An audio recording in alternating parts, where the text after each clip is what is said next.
Figure it out. Hello, this is Adam Koralik from Figured Out Productions. The following video is a video of some kind, and I hope you enjoy it.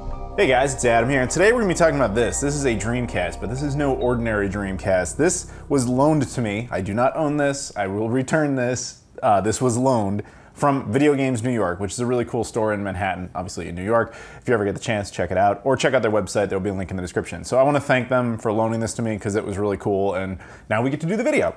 So this Dreamcast is not standard by any stretch of the imagination. It has been modified in three very specific ways. The first we're mostly going to gloss over because I did an entire video about this, but it has on board what is known as the GDMU, which you can see here. Actually, this is even more of a custom modification for the GDMU with a cool 3D printed shell that has been installed there, plus some extra parts to make it more easy to access the SD card slot. But if you're like, what the hell are you talking about? So the GDMU, which again I did an entire video on, is a concept where you take out the disk drive and you replace it with this little board that has an SD card reader, and therefore it can read its games through the SD card. Duh. So you put games on there, and obviously then you don't need the discs. It's essentially a more digital version, and it has things like improved load times, etc. Like I said, pretty neat, but it's not the focus of this video at all. I already did that.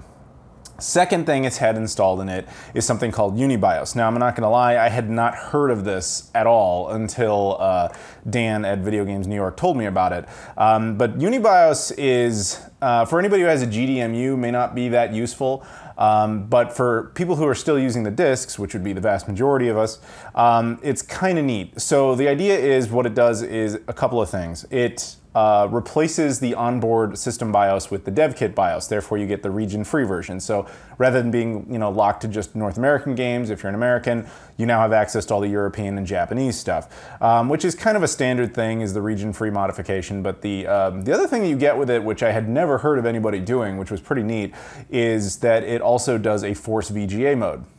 Now, basically, to explain that, Sega was very forward-thinking when it came to the Sega Dreamcast. It has onboard VGA mode, allowing you access to, at the time anyway, back in 1998, when it launched in Japan, high-definition mode. So the games would run in 480p, which now, not a big deal, but back then, stunning.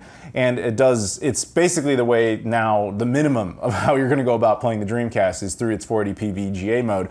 The question is, how do you access it? There's a ton of different options. I've done many videos on this, and this one technically will apply, and we'll get more into that.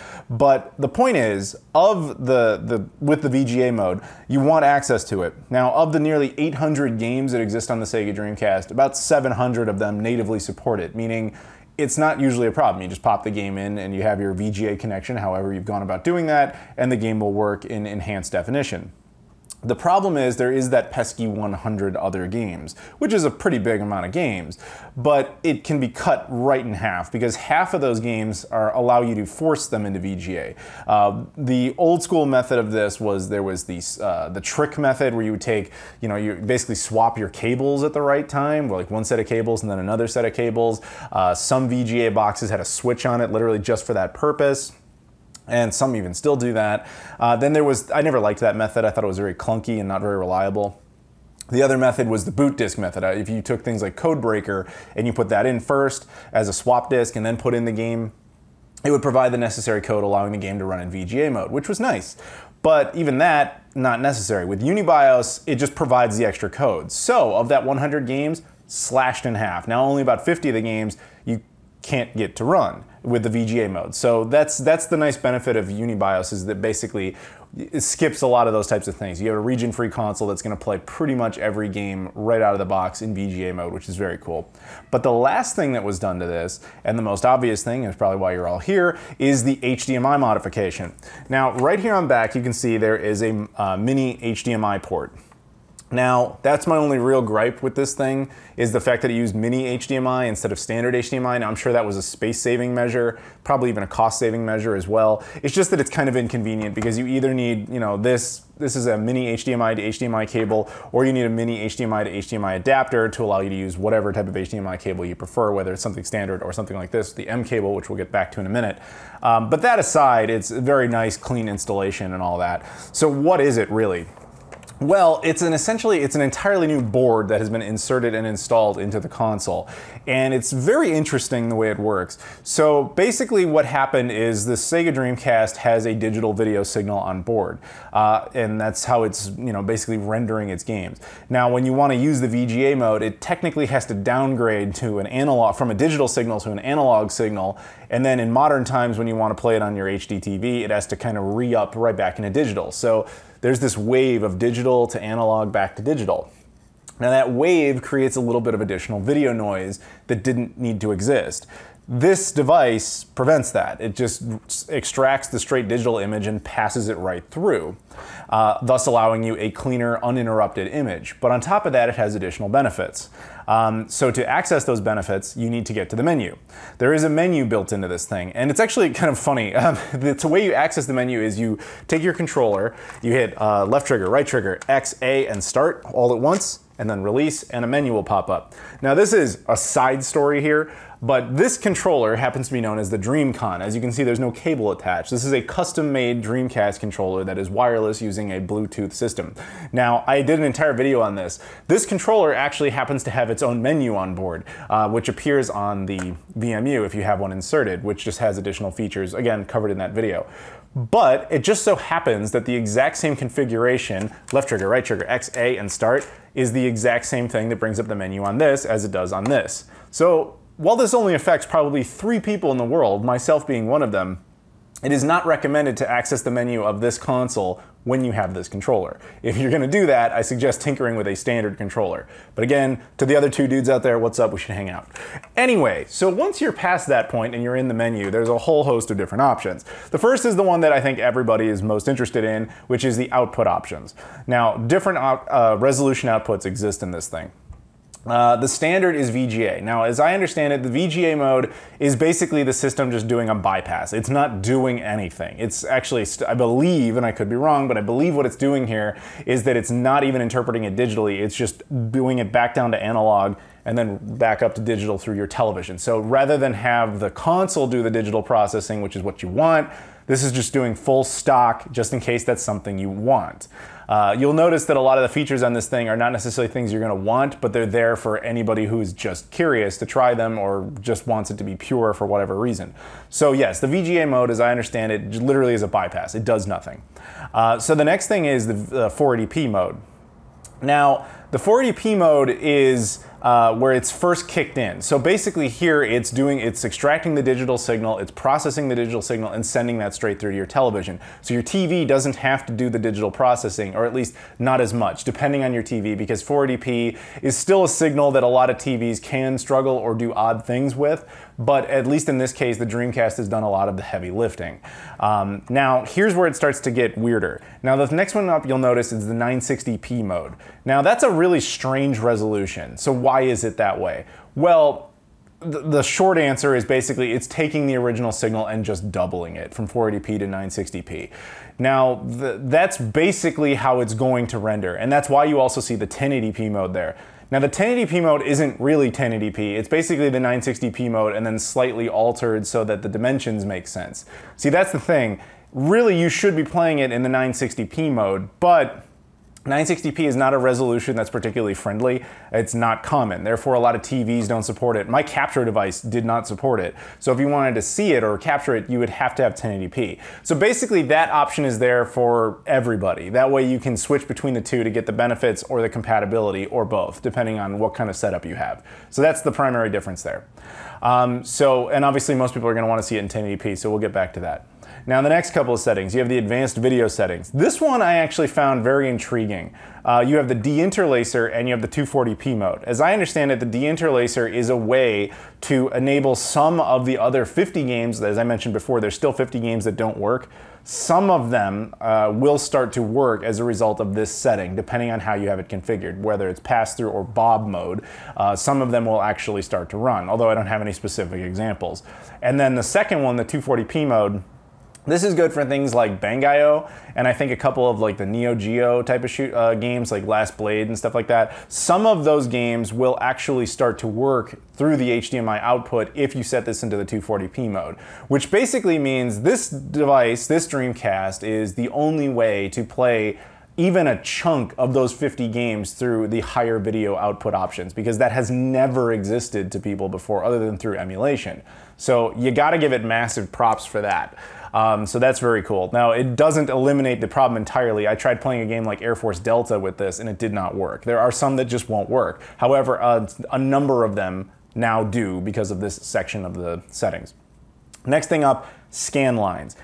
Scan lines is another one of those things where I just go, I don't know who uses this or why it's there, but a lot of people like scan lines, so if you do, they're there. Scan lines, as you can see, they're just lines. They're meant to simulate, you know, it looking like it's on a CRT or certain types of CRTs or monitors to give you that, I refer to it as a nostalgic experience, because I don't think that looks good. I think it's just people wanting it that way. But hey, I know I'm not knocking you. If you like it, it's there, and they've got all sorts of options for you on thickness and all that stuff. So enjoy.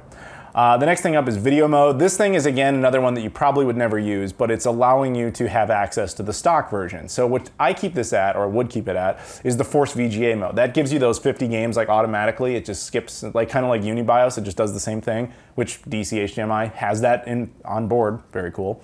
And it skips those and it allows those to work. But if you want to set it to the older settings to make it stock for whatever reason, you can do that too. Again, probably won't need it, but it's there in case you want it. And then there's a couple of more obvious things like firmware upgrade. This thing obviously can be updated so that you can have new features and perhaps bug fixes and all that kind of stuff. That's there. Wi-Fi configuration so that you can do the firmware upgrade in the first place. And then you have a test mode just to get a little bit more information about your particular unit and make sure the whole thing's working. So that's the meat and potatoes of that particular setup. And that's pretty cool. But how does it actually perform? Well, let's get into that. So I decided to, as always, I'm going to be running Shenmue, because come on, that's who I am. And you're going to see various differences. But before we do that, I do have to acknowledge the M cable here. Now the M cable, I've talked about many times, done many videos on it with different consoles. I love this thing. Now people think of it as just a fancy HDMI cable, which is not really accurate. It's basically an external graphics processor housed inside of an HDMI cable. So it has a special chip in it that basically redraws every pixel on the fly, does cleaning, scaling, resolution change, and buffs out a lot of jagged edges. I love this thing. So the way I have always been playing the Dreamcast, as long as I've had the option to, was I would take the Gecko, which is a VGA to HDMI box made by the Bahar Bros, which is awesome, and then I would connect it to the M cable, and that's how I would run the Dreamcast. I had never seen the Dreamcast look better. So I want to know how that compares to this, and then what that combination, what we can when I connect this to this, what does it do? So let's take a look. Now the first thing up, this is at one time was the best way to use the Dreamcast. This is just VGA straight. This is using a vanilla console. This is not the console you've been seeing throughout this video. But the footage of this one is just a stock Dreamcast that's capturing Shenmue running with just the Gecko, which is just the straight VGA to HDMI pass-through. Okay? Now, it's certainly not bad, but I know that we can improve upon it because I've seen it. So the next thing up I want to run is the exact same setting. Now, in the modified unit, like I said, there's that VGA pass-through. And let's connect that and take a look. And as you can see, it's identical. And that's to be expected. That's exactly what it claims it's going to be. So I'm not really surprised by the fact that it's not any different. So now let's get a little bit more interesting. This setting up next, what you're seeing here is a stock Dreamcast running with the Gecko plus the M cable. Like I said, what the M cable does is it's cleaning up the jagged edges and improving the resolution to the extent that it can. And this is actually how I have been playing my Dreamcast. And that's really, I mean, again, I don't own the HDMI modified Dreamcast, but this is the way I would do it, and I do currently do it. And I think it looks pretty solid. But can it look better? Yeah. So we'll take the Dreamcast, the modified one, now running in 480p, letting it do the digital work, then connect the M cable, and this is the result. Now, it may disappoint some people to hear this, but I'm going to say this now. This is actually, if I owned this console, this is how I would run it. I would leave it in the 480p mode, let it do the heavy lifting on that aspect of it, and then leave the M cable attached and let it do the graphics processing on top of it, because, and we'll get back to that in a bit, but yeah, for my money, this is where I would leave it.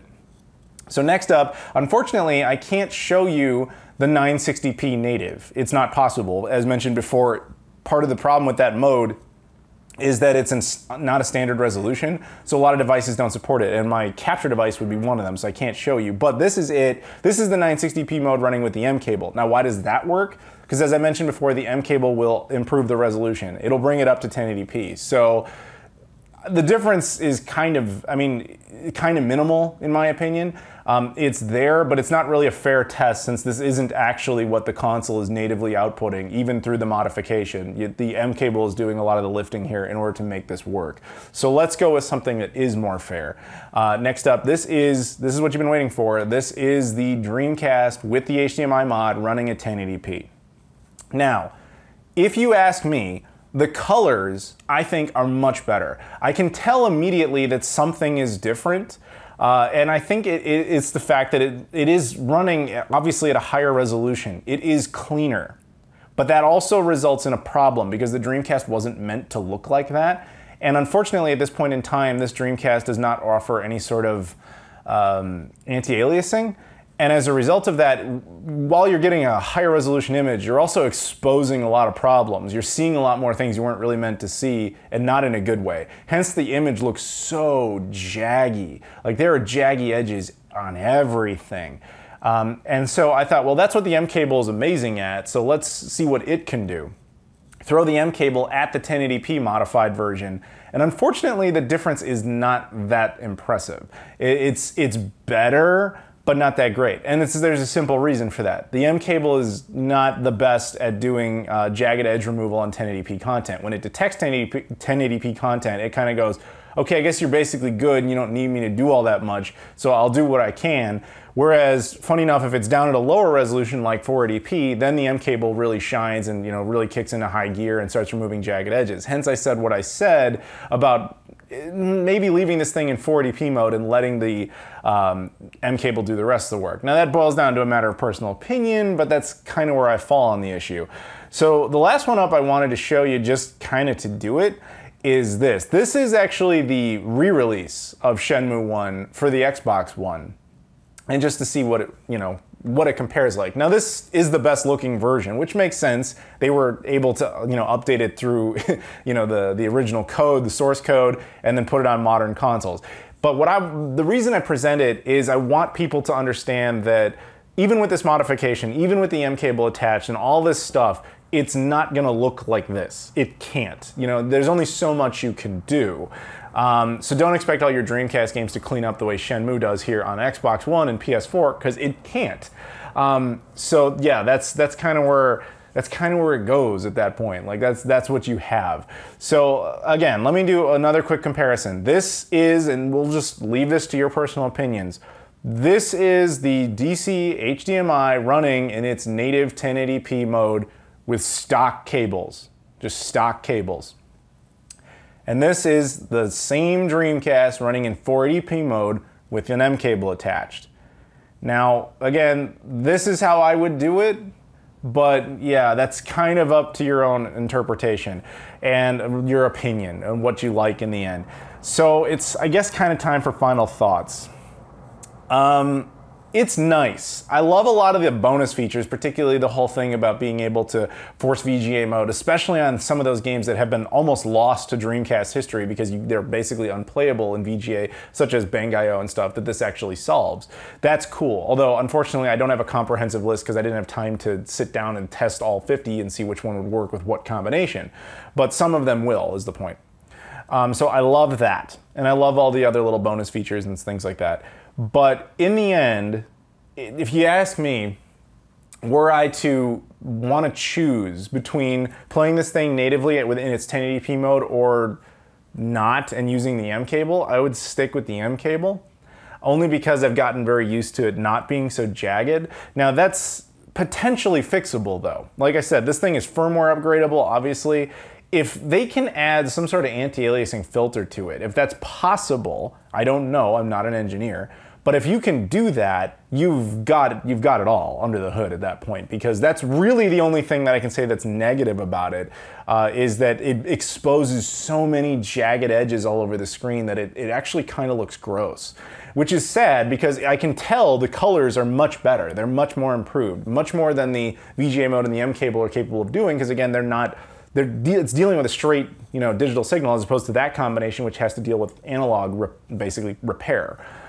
So if they could find a way to add anti-aliasing to it, then I would be like completely sold on it. So that's unfortunate.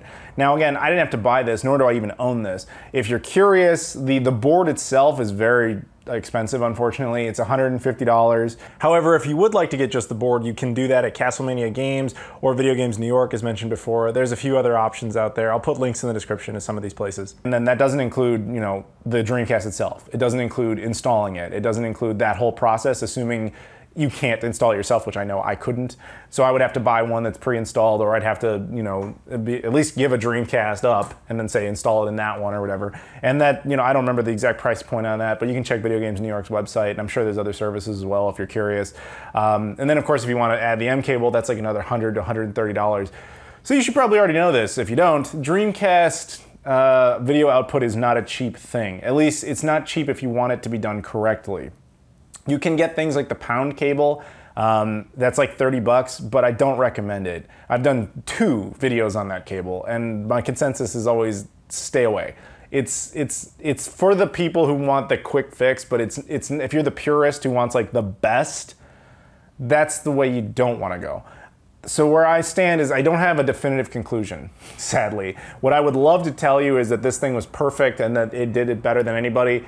But that's a matter of opinion. If I could find a way to marry these two and take all the benefits of both, I would do that. And I think it's possible in a future firmware update for this thing, but I don't know because I'm not an engineer. So if they ever add some sort of anti-aliasing filter that's as good as the M cables, done, over, and you win. But until then, pick your poison. So that's it. Thank you very much to Videogames New York for allowing me to check this out. Thank you very much for watching. I'll see you all later.